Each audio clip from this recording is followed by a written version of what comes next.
Hey, sports card fans, it's John, Boggs fan. Hope you're all doing well. When I started my long journey on trying to collect as many Hall of Famers from 1948 through 1980, I first started off with a particular year. I decided to go with 1978 as that was my favorite set and try to get as many of the Hall of Famers from 1978 as I could.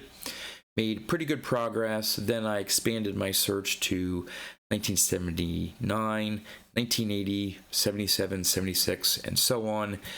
Now it's just pretty much a crapshoot, whatever I see. It's so random now. But there have been a few cards out of those initial years that I've struggled to acquire. Not that they're super rare, but there are ones that I want in a particular grade. I don't need high grade examples. And I don't want to, if you know me, I don't want to overpay for a card. And most of these cards have shown up in the grade I'm looking for, but they're buy it nows, no best offer, at least $20 over comp. Now, I'm not necessarily looking to get something under comps, but I'm looking at what these cards are actually selling for and then what these sellers are asking for. And it's just too much of a gap between for me to buy them for that price. I just don't feel that those cards are worth that higher price over comp. And so I keep looking and keep looking for these cards. And finally, there was a group of these cards that showed up as an auction. I think a few of these were from one seller and maybe a couple others from maybe a couple other sellers. I can't quite remember. But about 5 or 6 of these cards that I have been looking for months showed up on eBay as auctions. So I was really excited. I didn't win all of them. I didn't win all 5 or 6, but I did win 3. And at least 2 of the 3 were ones, again, that I really, really wanted to add to my collection, but just couldn't. Even when I saw ones that were a decent price, they were for that particular grade, they were off center. Ones that I wasn't interested in. So again, I picked up 3 vintage Hall of Famers. Really, really excited to finally add these to my collection. So I'm going to turn the camera around and show off these 3 pickups that have been long awaited to add to my collection. Okay, the first one I have to show off, of the 3, maybe not as important for me to add, but it was, again, still one that took me a while to pick up here, and it's the 1980 Topps Alan Trammell in a PSA 8. Again, for some of these cards, like 1980s, 79, 78, maybe 77s, to some extent 76, sort of looking for, in general, collector grade, unless it's, some of the rookies that are in some of these years. Trying to get decent copies, collector grade copies. So I'd see these show up either in an 8 for like $50, or all I would see were 9s, and I don't know, they were pushing just ridiculous numbers. I mean, maybe the 9s, I don't know, maybe those were the going rate. Wasn't interested in a 9. This is a nice 8, well centered, exactly what I was looking for.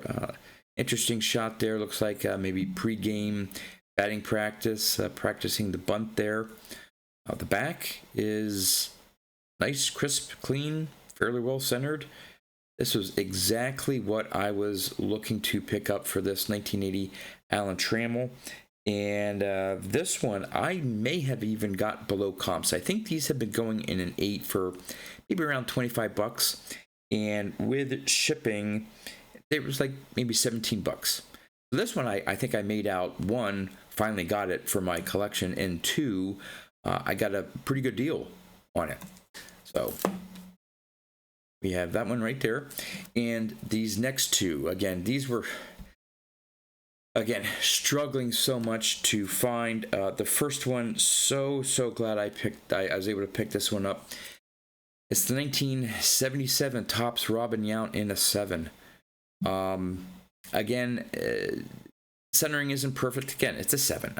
But of the other copies that I saw, some of them had registry errors with the color for Brewers and Robin Yount. You could see sort of like one color would bleed over, and again, just didn't like those.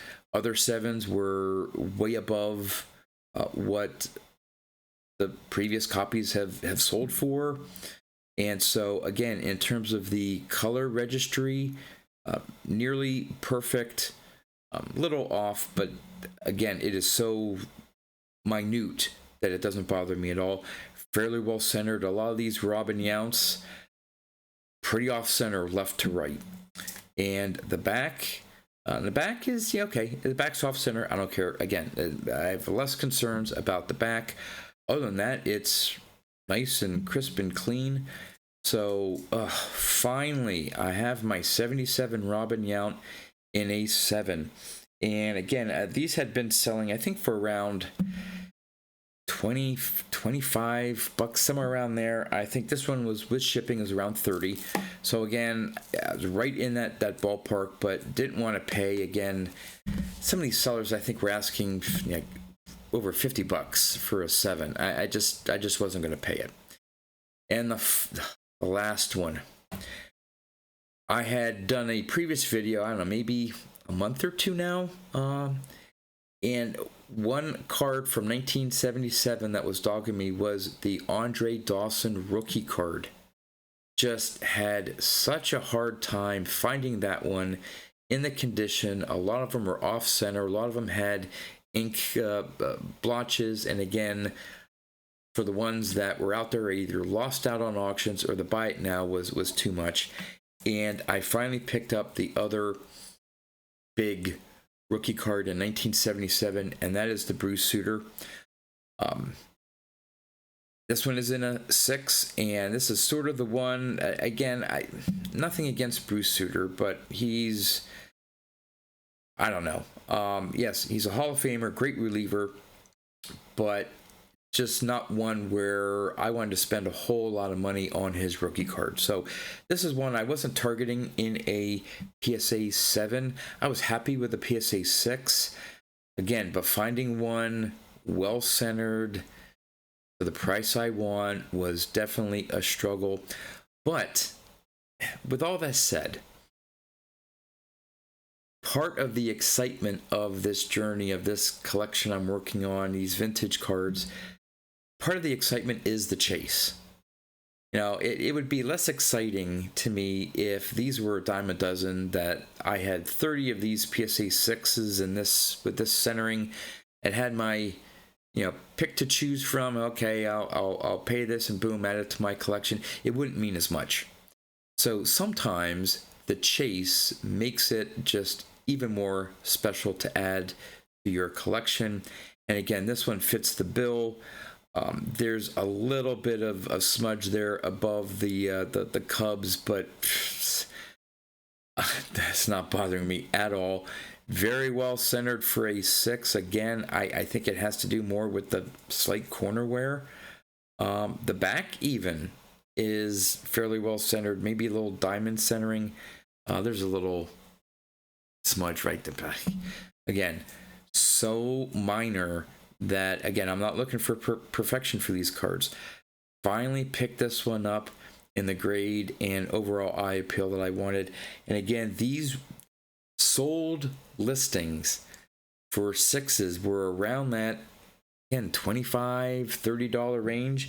And yeah, I paid with shipping right around 30 bucks. So I cannot complain at all. And again, the chase sometimes makes it even more special. So yeah, there you go. A 1980 Alan Trammell, 77 Yount, and a 77 Bruce Sutter rookie card are finally in my collection. Again, these were months in the making, maybe even a year. I mean, we're talking a long time that I've had these on my watch list and just couldn't find the right ones. And I'm so pleased to add these to my collection. Would love to know your thoughts on these pickups here in the comments. If you like this video, would really appreciate a thumbs up. That's all I have for you. As always, thanks for watching, and I'll see you next time.